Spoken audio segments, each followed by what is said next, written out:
Բարելուս սիրելի հայրենակիցներ, մինչև մարզասրահ գնալս ուզեցա մի կարճ տեղեկատվությունով կիսվեմ ձեր հետ։ Ուրեմն վերջերս տեսնում եմ համացանցում որոշ քաղաքներում մեծ պաստառներ են փակցված, որի վրա գրված է պահանջում են կենսաթոշակների 50% բարձրացում հայակվե կոչվող նախաձեռնության կողմից իրենց ինչ-որ երկու ներկայացուցիչների նկարներով։ Ուզում եմ ձեզ տեղեկացնել, որ սա փորձված մեթոդ է հիբրիդային հարձակումների, հատկապես ընտրություններից առաջ, նույն բանը կիրառվել է Մոլդովայում վերջերս նրանց ընտրություններից առաջ հայտնի շրջանակների կողմից։ Այդ 50% բարձրացումը մեր պետական բյուջեի վրա մոտավորապես կարող է նստել 100 միլիարդ դրամ, որը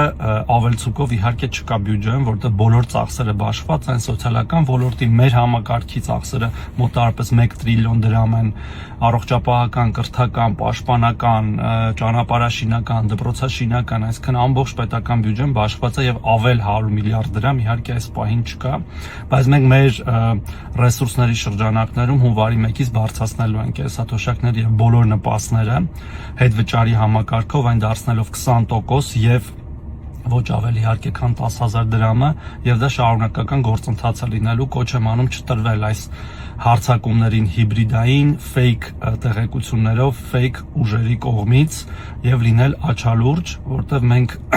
շատ թափանցիկ ենք ձեր հետ մեր աշխատանքներում, որևէ բան ձեզնից չենք թաքցնում եւ անիրատեսական խոստումներ էլ չենք տալիս ենք իրատեսական խոստումներ, որոնք կատարում ենք։ Շնորհակալություն, լավ եղեք։ Չմոռանաք հավանել տեսանյութը եւ բաժանորդագրվել Civic AM-ի YouTube-յան էջին։